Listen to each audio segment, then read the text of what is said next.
బ్రహ్మచర్య సాధనలో అజ్ఞానులు ఇంద్రియాలను చంపడానికి మూర్ఖపు పద్ధతులను అవలంబిస్తారు. వారు చివరికి విఫలమవుతారు. చాలామంది అవివేకులు ప్రత్యుత్పత్తి అవయవాన్ని కోసివేస్తారు.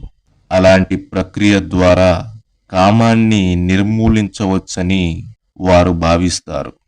ఇది ఎంతటి మూర్ఖపు చర్య అంటే, కామం మనస్సులో ఉంటుంది.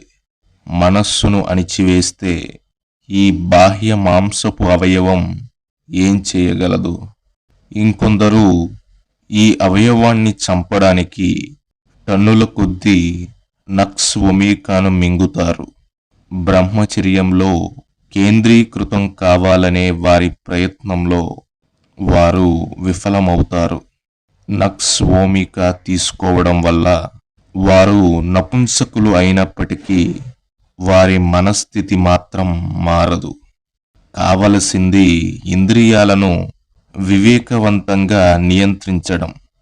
అదుపులేని గుర్రం సవారీ చేసేవాడిని ఇష్టమొచ్చిన చోటికి లాక్కెళ్ళినట్లుగా అది మనల్ని నిర్దాక్షిణ్యంగా లౌకికత్వం అనే అగాధంలోకి నెట్టడానికి అనుమతించకూడదు.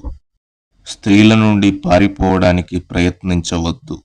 అప్పుడు మాయ మిమ్మల్ని తీవ్రంగా వెంటాడుతుంది. ఆత్మను అన్ని రూపాలలోనూ దర్శించడానికి ప్రయత్నించండి.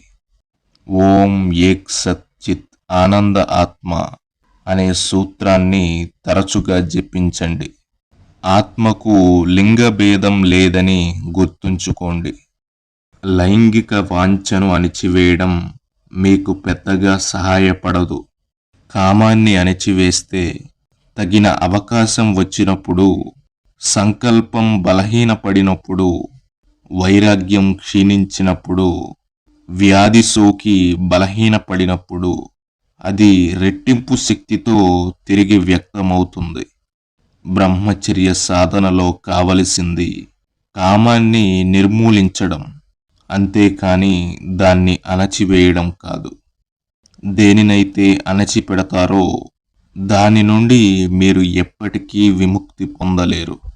అణచిపెట్టబడిన లైంగిక వాంఛ మిమ్మల్ని పదే పదే పీడిస్తుంది మరియు స్వప్నస్ఖలనాలు, చిరాకు, మానసిక అశాంతిని కలుగజేస్తుంది.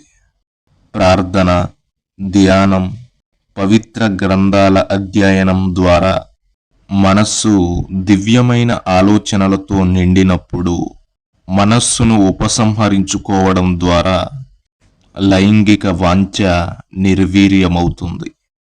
అలాగే మనస్సు కూడా పలుచబడుతుంది.